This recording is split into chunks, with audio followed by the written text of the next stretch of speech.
Hello, and welcome to another virtual author chat at the Poison Pen. I'm John Charles, and I'm delighted to have with us as our very distinguished author guest today, Meg Tilly. Before we begin, I do want to mention that if this is your first time listening in, we do have copies of Meg's books, including her new book, The Runaway Heiress, available for you to either pick up at the store, or we'll be glad to send it out to you via the mail. Feel free to give us a call, come on in, or go online and we'll get a copy out to you. And now, without further ado, I'd like to welcome Golden Globe Award-winning, Oscar-nominated actress, writer, and generally nice person, Meg Tilly. Welcome, Meg. Thank you so much, and thanks for having me on. And also, the Poison Pen has books from like a wide variety of authors, and they're signed, and they have great events as well. So if you're new, if it's any of my tea timers, then please, make sure you check them out, because they've got all these author events, and they get all the books signed. It's been really awesome. Well, that's very sweet of you, Meg. Now, I know it's hard to believe that there may be some people listening in who are not familiar with you in your life. So can you tell us a little bit about who you were before you became a writer? Who I was, it's more like who I was before I became me. Like, do you know what I mean? Like who I was before I became a writer. The basics of it are, I grew up really scrappy. We had challenging childhood, and then I went. I became a ballet dancer. My grandmother paid for ballet classes. And so I was able to go. And then I worked jobs since I was 14 to pay for my ballet clothes, because she paid for the classes, but I paid for my tights and my leotard and my shoes, which were expensive because they'd wear out. And then from that, I was a dancer. I danced in the movie Fame. I was in New York on full scholarship with great teachers like Milton Hayden and Madame Darvash. And then I got dropped. I fractured my back. I became an actress. And then from the acting, then even though I was acting, when I hit like 29, 30, I started writing on the sly, not because I thought I was a writer, but because I needed to. And that's how my first book came. And I was going to do it under pseudonym, but then they wanted me to go on book tour. Two publishers who were interested in it when I was Anna Fury. And then I found, so I had to say, well, because that was when I was super famous. Mm-hmm. And I knew that if Anna Fury showed up and it was Meg Tilly, and people say, that must not be fiction then. Why is she using a pseudonym? So then I sold it as Meg Tilly, and I went on book tour saying it was fiction. So that's how I came. And then I kind of made my way. So I just kept writing, but I had to find my way to romantic suspense. I read romantic suspense, like copious amounts of romantic suspense, gobbled it up. I found it, actually, I first discovered it with Jane Ann Krentz, whose new book is out right now, The yes. Past. And this is her Jane Ann Krentz book over here. Yeah, and she's got a new book coming out in November. Because you guys will have them signed. Put your order in for it. Her new book is under Jane Castle, and it's called Guild Boss. So that's coming out in November. So anyway, she's the one who started me. I picked up one of her books at the airport, and I used to always read just literary stuff, like just in the classics, and I read that, and it just lifted my heart. I think it was Mistress, and it lifted my heart, and I was like, this is fun. And I had small children, and it made the world seem like, okay, bad guys are out there, but it's gonna be okay. And I just fell in love with her, and I've read everything she's written since. So that was kind of like, but I always thought, like, I wrote literary books, I wrote YA books, I wrote middle grade books, but the romantic suspense was like the golden chalice, like, oh, but I could never write that. And then I did. That's how I came here. So it's been a growth to trust myself. Like the first one I did it under pseudonym. It was a growth to trust myself, to kind of be like, okay, this is my fourth one. And I'm like, okay, I think you got this, I think you're kind of, all those years, 3 decades of reading it, it just kind of permeated somehow into my body. Now, your first book, your first romantic suspense book was Solace Island, is that right? Yes, Solace Island, right there. And that I did it first as Sarah Flynn, and then Jane Ann Krentz, she blurbed it. So first I was like, oh, she knows I'm alive. You know how it is when you meet your, and then I got to meet her, and you're reluctant to meet your heroes because many times you can be very disappointed, at least in the acting world or the directing world. She's no disappointment. Like, she's just a beautiful woman, you know, inside and out. And she's like her heroines, and she's just been very generous to me. So that was my first. And then I wrote Cliff's Edge, and then I wrote Hidden Cove, and my new one's The Runaway Heiress. Tell us a little bit about the new book for readers who might not know about it. Okay, so it's a standalone book, but it came out of a small character in Hidden Cove, which was the third one there. So she was just somebody who was somebody's assistant, and at Zelia's assistant at the art gallery. And my readers just kept saying, what happened to Mary? What happened to Mary? I need to know what happened to Mary. And I thought, oh, no, there's no way I'm ever going to be able to write Mary's story, because Mary Browning isn't really her name. And so then you have to have her, and then something happens, so she's on the run again. So she had to go change her name again. So she's got a new name. So you've got the Mary Browning name, you have her new name, and then her real name, which is Sarah Rainsford. And she's on the run from her abusive husband, who's Lieutenant Kevin Hawkins, and he's going to do whatever it takes to get her and her inheritance back under his thumb. And so she ends up running out of money in Hollywood, and she gets a job as a personal assistant for this big director, this golden boy, bad boy director, Meg Tilly. And so then, you know, it's like, okay, is she safe now? You know, she's safe in this moneyed enclave of Mulholland Hills, or is now Mick in the crosshairs of the danger that's threatening her? And yeah, he is. But don't worry, it all turns out okay. At least for the good guys, you know. What I liked about The Runaway Heiress is you kind of illustrate, especially for women who are trying to get out of abusive situations, that if the male in the partnership is affiliated with law, order, or somehow has that background, it's very hard for the woman to get believed or get away. I mean, it's just a really difficult situation. It is. It's really difficult because they have access to all types of things that the average person wouldn't. I mean, people have access to a lot more tools now with the internet and stuff like that, but they have, I mean, I read this one scary article about this woman who had, her husband had set it up as a smart house, and how he would, after they broke up, he's like, no, she didn't know how to do, and he would turn on the lights. He was like stalking her through the house. It was, you know, unlocking, having the alarms go off. It was, but that's not in this book at all. I don't know why my brain just went there. But yes, so it is. But I want to say that this isn't you know, manifesto against law enforcement, because there are many wonderful men and women who do put their lives on the line to keep us safe. And my husband's father was a police officer for 30 years or something at the New York Police Department. A wonderful man, a good, honorable man who worked very, very hard to, you know, keep people safe and also to provide for his family. So this guy just happens to be, and I do know of, I mean, I have a friend who's, you know, a judge, and I do know a lot of stories. I've heard a lot of stories about there's always a few bad apples in every profession, and this guy is, and he uses his, he might be very good at his job actually, but he uses his power and what he has access for to keep Sarah and her massive inheritance, you know, in his grasp. And it's scary, but it's supposed to be scary, right? Because that's right. Romantic suspense. It's an edge of the seat kind of book. And I think what you also illustrate with The Runaway Heiress is how difficult it is today for people to disappear. Yes. 4 years ago, you could reinvent yourself, go to a different part of the world. Yes. No one would ever know. But now with the internet, with digital resources, you can't hide. I know. And also the film. Yeah. Like all the film that they have where they're filming everywhere. The cameras and yeah. And the things, like when I did research for all the things access that they have access to, I was like, whoa, like you don't know really what you're going to, you know that he's looking up, and then you're looking like, oh my gosh, you could do this. Oh, holy smokes. Now what, you know? So yeah, it's very, very hard.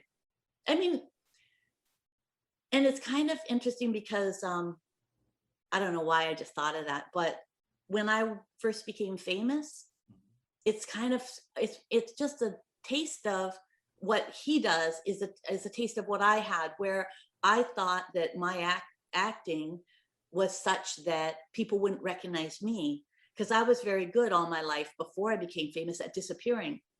So if I wanted to be present, I could be hold your body in a certain way and wear a certain type of clothes. But if I wanted to disappear, I was really good at just blending into the shadows. And once you're famous, you can't. Now I can disappear a lot more. Age has given me that benefit because, for women, you hit a certain age and it's much easier to disappear as well. Mhm. And then it's sort of like if somebody's nice to me, they're like, oh, she reminds me of my mom, or Mhm. oh, my grandmother, or whatever. But you know what I mean? It's if Yeah. people want to talk to you, it's because they find you interesting. They look further than the skin. When I was younger, it was more skin and what my profession was. It was kind of tattooed on my forehead. And it's odd because if you're in a restaurant and you're trying to have a private meal with your partner, but you can feel eyes on you and people coming up to the table, it's another way of not being. So for her, to disappear is very hard. I don't know why I got onto that tangent. It doesn't really have, but I'm like, oh, huh. Now, The Runaway Heiress is set in Hollywood for a good portion of the book, so it was kind of a return to a familiar setting for you. Did Yes. you find yourself maybe borrowing or reinventing some of your own personal experiences in Hollywood? Talk about the setting. Yeah. So yes. So I borrowed I'm not going to say the actual person, but when I had the kicking off place, it was a certain actor who had this kind of like just energy, a younger version of. I borrowed a little bit perhaps of the past as the kicking off place, but that guy was way more like, like "Wah," and yeah, whereas this guy has the appearances of that and the trappings of that, but I could see. So here's the thing. So this person, you know, um, had a real bad boy kind of, you know, Image. yeah, but kind of Dennis the Menace type thing. But he came from a background of challenge. I think that's where we connected. And but I could see, so he's like brash and this and got the world by the balls, but I could see these flashes of vulnerability on this particular film I was on when friends were not behaving like friends. And I could just see the little boy, like, but because he finally made these, you know what I mean? And also being in Hollywood, like so many people, because of what I did and because of what my previous husband did, you see people at the top of their game. And you not only see them at the top of their game, and massively talented, massively successful people, you also see the fear in their eyes. Like I remember there was this one screening I went to, we went out to dinner afterwards and everybody was sure it was an absolute bomb, and they were reading the funeral rites over it, and I just said, excuse me, I mean, they were huge, huge, huge. I said, I don't think you guys were in, I think you're too close to it. I don't think you were in the same screening room that I was. The audience loved it. It was a great film. It's going to be a big hit. And they all looked at me like I'd lost my mind. And then they start talking, and then they got a phone call and they had gotten the cards back from what the audience's response was, and they loved it. And it was going to be, and it went on to be a huge hit. But I think there's always that. I think what draws people to Hollywood is generally, like Mick, reinventing his world, being in a world where he has control over things, because in his childhood and in the world he grew up in, it was all about illusion because he grew up in a brothel. But it was all about, so he lived a lot in his mind, and he would go out to his place on the so it's all about reinventing yourself, but always feeling like, but if they really knew who I was, or it's only a matter of time before the emperor has no clothes. Or I had that feeling lots of times. Everybody's thinking I was such a fancy actress, but where I came from, we didn't wear shoes in the summer because you don't waste them. You don't wear out the soles. You know what I mean? Like, just and I always felt like if people knew about my childhood, they would run screaming, and everybody's like, oh, and there I was playing Sister Agnes, and yet there was this darkness in my past that I hadn't acknowledged. That's why I wrote my first book, really, to acknowledge it. I didn't know it was going to be a book. I just wrote down memories. Well, I think that shows in a lot of your characters because they do have these nuances. They're not all just the surface. There's things going on below that the readers see, like the hero in The Runaway Heiress. Do you find, having worked as an actress, that you're bringing some of those skills to your writing? Like, do you have an ear for dialogue? Do you find yourself directing characters? Talk about that. Yes, and sometimes my characters are like actors and they misbehave and they don't follow what I want them to do. And they're like, oh no, that doesn't, because I'm lucky because, all those years of doing sensory class or doing, so I know how the sensations of, because you have to replicate it in yourself for your character. So of where it sits in the body, right?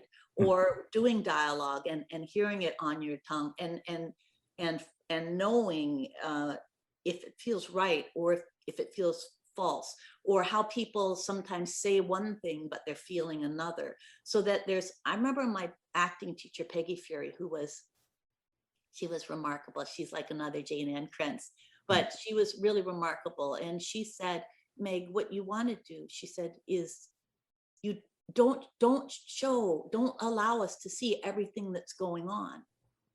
She said, just once in a while, every once in a while, the curtain blows aside for a moment and you see it, and then it's back in place. And I don't know why I just thought of that, but that's like what you try to, because in the beginning you're like, oh, they're feeling this or this, but it's like somebody will say something. Many times in life they can say something that hurts your feelings or that makes you scared but it's how you respond so it's really fun. I really like it because I get to write both sides of it, and I get to do the whole circle, and it's like The Runaway Heiress. It was like puzzle pieces. I didn't think I was going to be able to do it. I mean, not just with him, but with Sarah as well. And I think it's like two people who the world sees differently. Like people will read about like people who have massive amounts of money, like heiresses, and think they have this charmed life. And it was for her for a period of life, but look at all the challenges that it brought to her, and that she was always seen as the heiress, and people you couldn't tell. Like I think sometimes people who aren't in those heightened circumstances don't realize what a luxury they have to be able to walk in the world and have people respond to them, not because of their preconceived ideas, but just as A person, right? Because I remember when we were shooting War Machine with Brad Pitt, and we were shooting a section in it was in Berlin or Belgium, no, Berlin.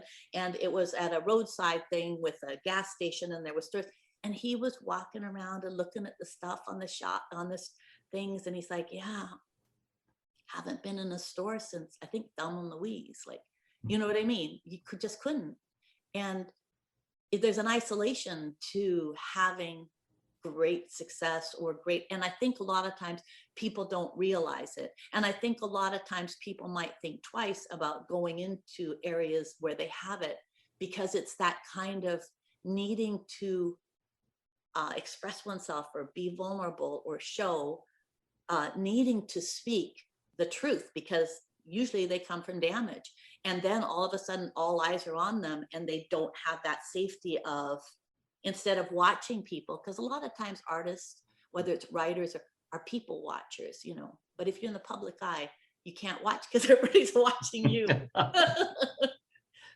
Yeah, I know a lot of writers have said that, like when they're out having coffee or lunch, or they're eavesdropping on other conversations because that's ideas for them. That's how they are inspired and things like that. But you can't really do that if you're famous because you're the focus. Yeah, but luckily, if you, like, I stepped away and got older, and so I mean, there's a little bit like, people come up, but now it's much more like, I'm just another person tootling down the road. There still is some, but it's so much better. And I'm older too, so now it's not like danger at every corner, because the kind of fans you have when you're older are very different than the kind of fans you have when you're younger. It's true. You mentioned your writing process and acting and writing, and I found a quote somewhere that from you that you said you like the freedom of writing because you don't need permission from anyone to be creative. Can you Mhm. talk a little bit about that? Yes. So John, like, with acting, you work really hard, and you you you have to go and you meet, and you might read for a part, and then read again, and then they have you read with the actor they've cast. And it used to break my heart when I'd work really, really hard on a character and then they'd go a different way. Like, I'd feel like, or somebody would tell me that they were going to go with me, and I'd turn down other films, and then last minute they decide to go with somebody else. And then you have this person that you've spent time to do your to get the part, diving into their skin and getting closer, and you never get to like fully inhabit them. So it's sort of like you fall in love with them a bit, the character, and you want to be like, here they are. Whereas writing, you don't have to have permission. I can write what I mean. I have I'm in my right. I have cupboards and cupboards full of duotangs and manuscripts that I've written that I've never sent out, and I never will. It was all part of my process of writing personal story, to work through things, or writing. Um, but in writing, you write something, and even if, okay, so I've been blessed that, like, traditional publishers, it's like 10 books, and like, whoa, I know, like Jane has what, 50 million books, and Nora Roberts has zillions of books, and all of, but for me, like, I've written 10, I've had 10 by, it's like, whoa. But for you authors out there who maybe the doorway, there's less people doing the traditional publishing. I mean, there are, but they're bigger, there are less places to go. You can still do it. You can still independently publish, and there's not really that stigma there now that there was. You can do it, and you can do it with Ingram and whatever, and it can be in bookstores. And so it's a little bit harder. I prefer doing traditional, but if I write something and I love it, and they're like, oh yeah, it's not for us, I could do that. So it's not like it's you doing all this and it goes out there. Although as acting, I had to learn that I got to say hello to somebody for a short period of time, and not to be devastated if I didn't get it, because I got a chance to slip inside that person's skin. And every time you do, either as a writer or actress, or as just a person, like you, John, you're a very empathetic person. So every time you notice something about somebody else, or you see something, and for a moment you slip inside their skin and their experience as to, oh wow, that must have been really hard. um, I think it expands us as a person, right? Mhm. Even when you meet people who it's maybe a challenging interaction, it's all part of what how we respond to it is how we grow. Or when I was in a character, either writing or enacting, that took choices that led him down a wrong path, it's my way to experience that and be like, yeah, that's not for me. You know what I mean? To be able to hold, in romantic suspense, you can hold the light and the dark in both hands.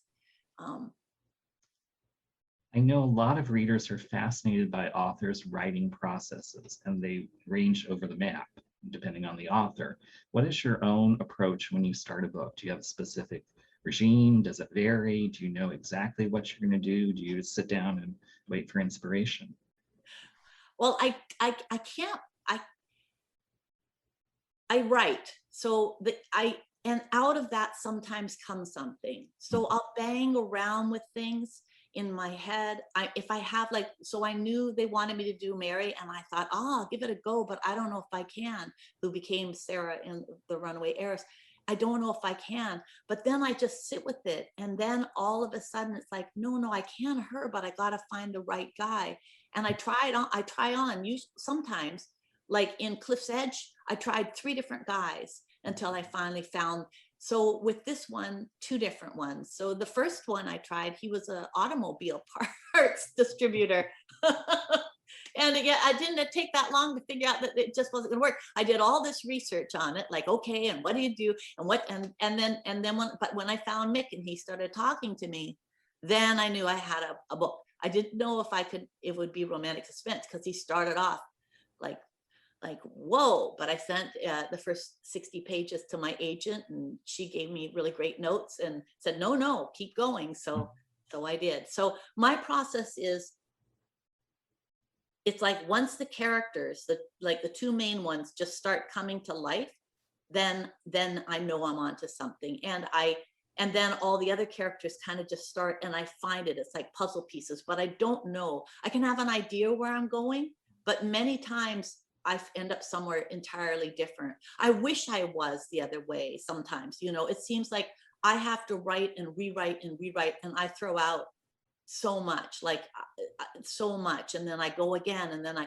so maybe a lot of writers who are more like, this is how I do it, and they write out, I've seen some authors, they have the whole thing out and then they just do it, they just go from one to one to one, but I can't. I've even done that on the manuscript I'm working on now.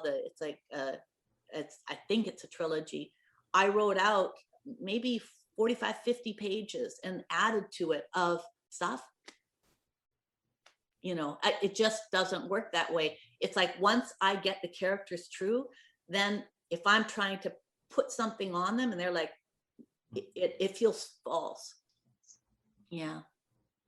So that's my process. I sit down, I write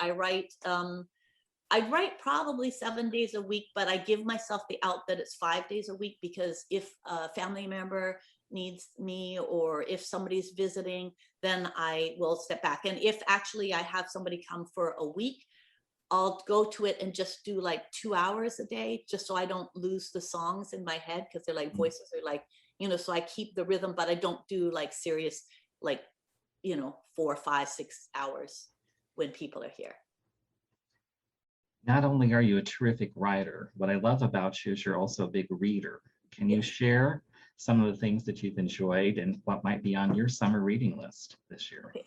So I just, so as I said, I've read Jane's. Yes. Mm-hmm. Yes, and on my reading to be read is her Guild Boss, which is her next one, and then she's got another one coming out in January. Oh, I can't remember what it's called, but it's the Jane Ann Krentz ones. It's the Last in the Fog trilogy. Oh yeah, the Last in the Fog trilogy. So of course I'm always on tenterhooks for Jane's books, just because she's like my comfort food. I just read Susan Elizabeth Phillips, When Stars Collide. Yes. Now this one surprised me, because I've she's everybody else has adored her for years, but I just discovered her through Jane. We did a Zoom thing and I met her, so I started reading her books, and they're so good. And the funny thing is I had not read her books, because I was like, oh, she's a friend of Jane Ann Krentz, I'm gonna check her out. But then they were always about sports, and I'm not a sporty girl, right? And so I'm like, well, football, that's not gonna be, or golfing, not for me.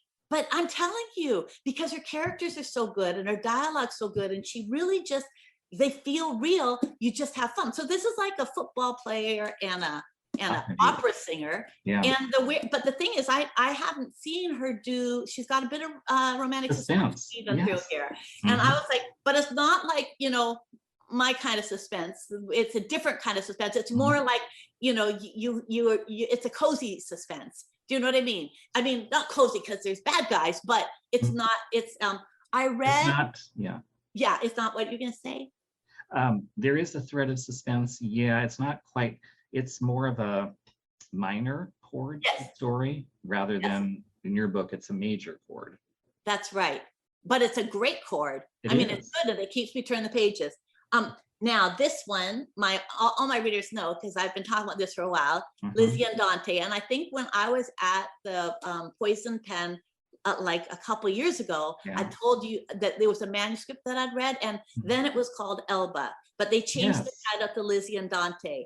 And it was so fun to reread this book, because there's been changes to the manuscript, and I love the manuscript, and it just was so beautiful. You'll love it. There's a great love story in it, but it's about life. And it's I have to admit, I did cry a couple of times, Yes. but in a good way. It was like embracing life. I also read, if you're into like more mature romances, Mariah Stewart's Invincible Summer. I just finished that well, just recently. That's really good, and it's women who's, I was gonna say around my age, but they're, I think 55. She's 55, and I'm not. I'm older.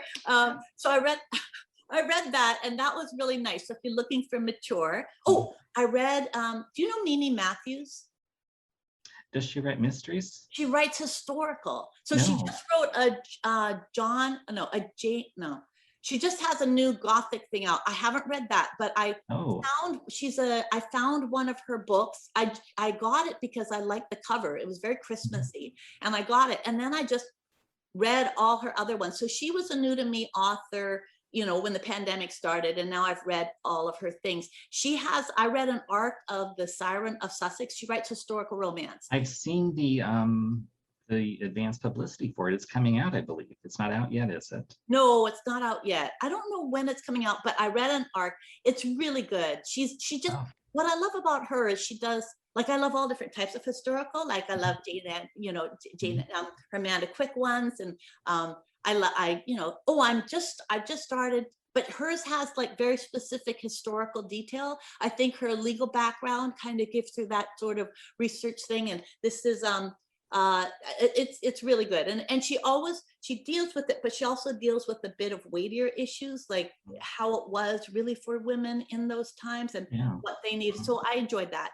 And then on the non-romance suspense side, I did a podcast with the history of literature, and the guy who does it, his name's Jack Wilson, but it has an E on the end, the Jack, and I enjoyed talking with him, and I got both his novellas, and I just finished last night the one called The Race. So this is for more people who are more into literary. It's a novella, very inexpensive, but it's really, I would have paid way more. It's about a governor who had a sex scandal, and it feels true. Like he's writing with a pseudonym, and I think there's a reason for it. Yeah. It feels like it's these quiet observations, and so it's written from the point of view of the biographer, and it's just the spiral of this man who just keeps going forward. There's images that stick with me. So that's a really beautiful novella that I recommend, that I just finished last night. I love that you brought up Eloisa James' Mary Blige book, because I remember you talking about that, Lizzie and Dante. And you're right, it's a very emotional book. And I know there are some readers that look at it and think, do I really want to read a book that's going to make me cry, especially now when there's so much. But you do, because you also laugh, and you also come to appreciate what life is. So for anyone out there that might be hesitant, and I know I was thinking, yes, you are going to cry, so just prepare yourself for that. But you're going to laugh, and it's just a beautifully written book. It's so evocative of that place in Italy and the food and the people. So yeah, all of what you've suggested are fabulous. I'm going to have to look for The Siren of Sussex now, because I've seen it mentioned.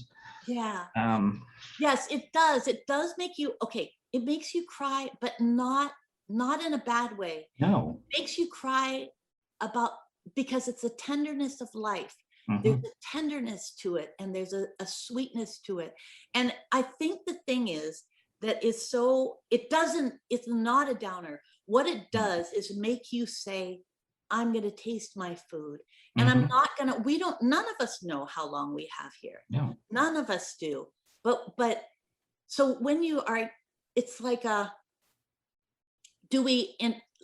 we've all been in this kind of scary situation with the pandemic and everything. So do we then say, okay, I'm going to shut off life, and I'm not going to, or do we just say, okay, well, I'm here right now. Like, that's what my husband and I had to keep saying because we've been in lockdown what was it, 17 months or something Oh, like good that. heavens. I don't know, like a long time. We went in Yeah. lockdown right away. And here in Canada, we just got our second shot. So Mhm. it's sort of like, there's times when you're like, and then you're like, no, be in our body right now. And I'm holding your hand and it feels warm in mine, Mhm. and we're here, and you know, and to not spiral on these others, but to allow ourselves to be like, yes, there's challenges in all our lives. There's challenges that are going to come up against us every day, and we can either grab onto them and ride them to the end and spend so much of our life doing that, or we can say, and then we go like, oh wait, but right now I'm right here. And right now, you know what I mean? I don't know if that's what, but it gave me that feeling of, and the food, because Dante's a chef, Yeah. you know, just the descriptions, it just made me hungry and Mm. like, oh, I want that. And it's armchair traveling as well.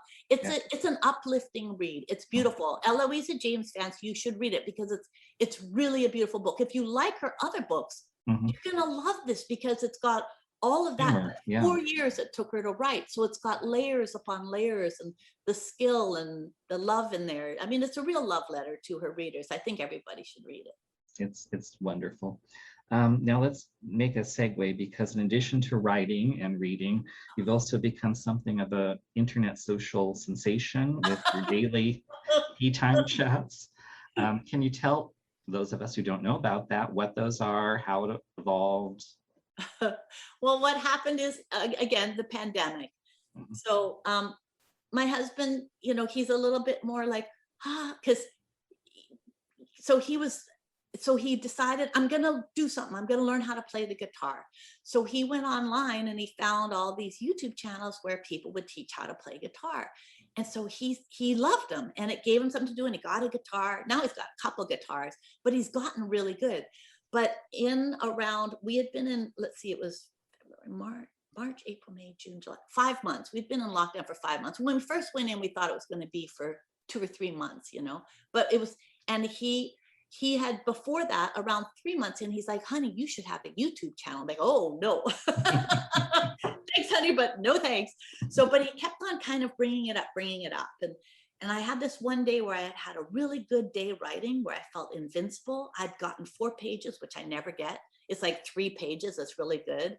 Only once in my life I got 7 pages in one day, and then I was shaking. I was like, because I was like, so I just felt invincible, and we were exercising, and he goes again, he brought it up again, like and he says, no, but I really think you should. And I think, and I wasn't going to, but it was a period of time where it felt like the world was just falling down around us. And I just thought, well, if it'll keep him happy, you know, it's just the two of us. And I thought it might be like a little, and I thought nobody would go see it, or, you know, and I just, because he'd said, when I said, honey, I don't want to have to put on makeup, because I did put a little makeup on to talk with you.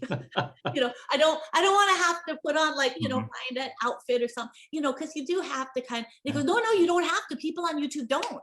And he pulled up a video or two, and it was like a scruffy magician. He's in his garage, and he was like playing, and his hair's like this, and he's kind of blurry eyed and drinking a beer. And he's like, and I'm like, oh, okay. And he's just wearing an old saggy t-shirt. And then he's another musician in there.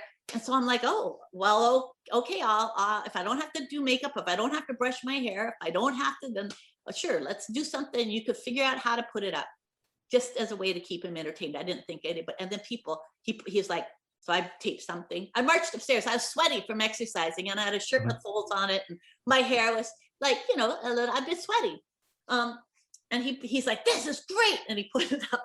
And so I said, okay, well, I'll do it for a month, just to give him, and then a month. And okay, I'll do it for 2 months.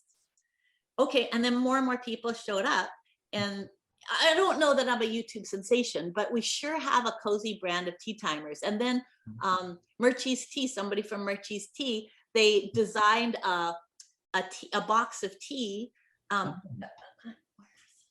Somewhere. Well, anyway, a collection of Meg's Cozy Tea Time collections. So you can order it from Murchie's, because my my tea timers, they're like, where do you get your tea? We want to drink. So then they all went out and they bought the tea. So they sip the tea where I'm doing. So they're like, oh, what's Meg having? So like today I'm having Darjeeling. But Oh, I'm not, it's not like a tie-in with Murchie's. It's just, I love their tea and I've drunk it all my life. I don't get any they're a great back. company. They're Oh, Canadian, aren't they? you know of them. Yeah. Hmm. Oh, yeah. Well, you can get Meg's Cozy Tea Time. And if you put the code Meg, like capital MEG, then you'll get 5% off. So if you're a Cozy Tea, I mean, if you're a, and it's on any of their teas or stuff, but Oh, I don't get any kickback. I just oh. drink the tea. I've drunk it. It was like when I didn't drink it when I was little because it was fancy. We couldn't afford it. But the minute I got some money, I've been Murchie's for years. It's kind of like the equivalent of what Nora Roberts does with Diet Coke in her books. You always see her writing about Diet Coke. You're writing about tea. Right. Yes, Nora Roberts was another one that when I started off reading, I read all of Nora Roberts, all of Jane's books. And then at first it was Amanda Quick. And then it was like, oh, she's also Jane and Prince. And then when she came out with the Jane Castle, I was like, oh, I don't know about that. But then I read, I'm like, these are good too. So they were my first two. They were my gateway drugs. Before we have to end, I do want to ask, you mentioned that you're working on another book, so we can look forward to something possibly. Well, we don't know. Okay. I mean, I finished. Yes, I've done the first draft. Then I've done a polish. My husband went through a note, so I'm going through with his notes, and then I'm going to be sending it to my agent. But this one's different. This one's, I didn't know what it was, and Jane had sent me a email because every once in a while she emails me. No, sorry.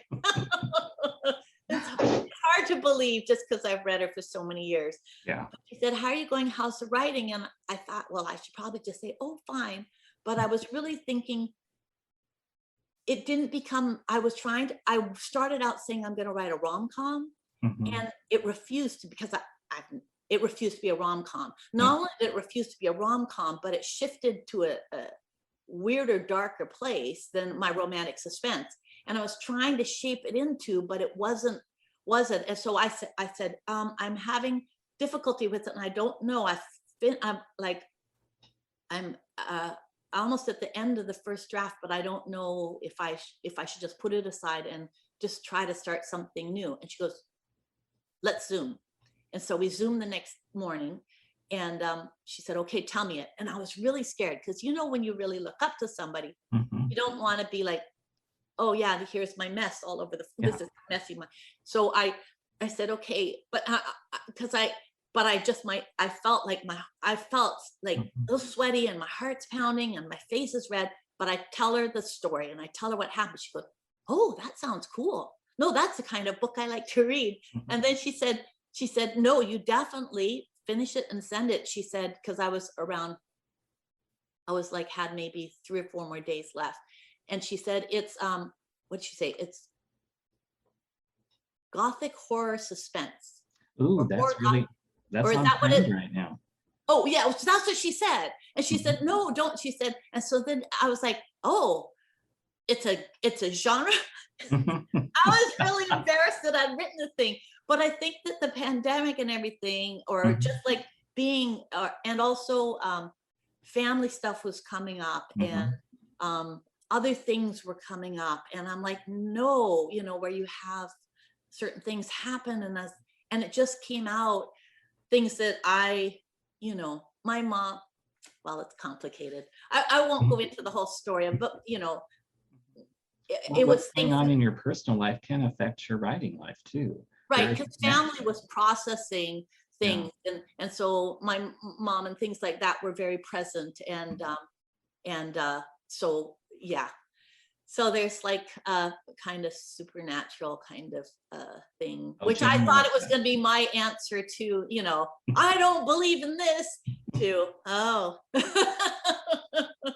Well, always do what Jane says. That's been my motto in life. And I'm thrilled that you are working on something and we may have the possibility of another book. Before I forget, I do want to mention again, we do have Meg's new book, The Oh, Runaway Heiress. And Meg very graciously sent us some signed, you probably won't see it that well, but book plates. We have a limited number. So if you're interested in getting a book plate with your copy of The Runaway Heiress, you need to order it from the Poison Pen ASAP. Give us a call, go online. We'd be glad to send that out. And I'll make one last plug. Meg mentioned Jane's Castle book coming in November, The Guild Boss. It is terrific. We do have it on order. Feel free to reserve it. All I'll tell you is it involves pizza eating dust bunnies. That's all you need to know about Jane's book. And I want to thank you, Meg. You've been just a delight. I can't believe how fast the time has flown by. Thank you for joining us. Thank you for writing such terrific books. And thank all of you for tuning in. Thank you. Thank you so much. Now, just in case I lose you, because I'm the worst with technology, as I start closing things out, I do really want to thank you, Meg. You've been just absolutely wonderful. You're a delight to interview. I hope we can ask you to come back again, whether it's virtually or in person. Sure, I'd love to. That would be great. And this time I'm going to make sure, if I get to come in person, that while everybody's I'm going to run out and grab one of your lemon things that everybody talks about. Well, I wish I could send them to I know, you. across the border is too difficult. Yeah. I'll send you do you bake? I do. Actually, I'll send you the recipe. Okay, because ever since I was like, oh, and I got a lemon cookie recipe that I started making with the lemon glaze, just because I'm like, and I was pretending it was your lemon bars, because everybody waxes lyric, but I would love your lemon bar recipe. I won't give it to anybody if you. Oh, it's from a regular cookbook. Okay, so great. Perfect. And what's great about it is it's pretty much foolproof. So yeah, it's nicer. That will be definitely something I'll send out to you. And thank you again. I'm going to go ahead and try closing stuff out. If I don't see you, please stay safe and stay well. And it was just a delight to see you, Meg. Lovely to see you. Thank you. Hello. We hope you're enjoying our programs and podcasts with authors. We'd like to expand them, and your help would be appreciated. Please make a donation at poisonedpenfoundation.org. 100% of the proceeds will go to help connect authors with readers in this difficult time. Thank you.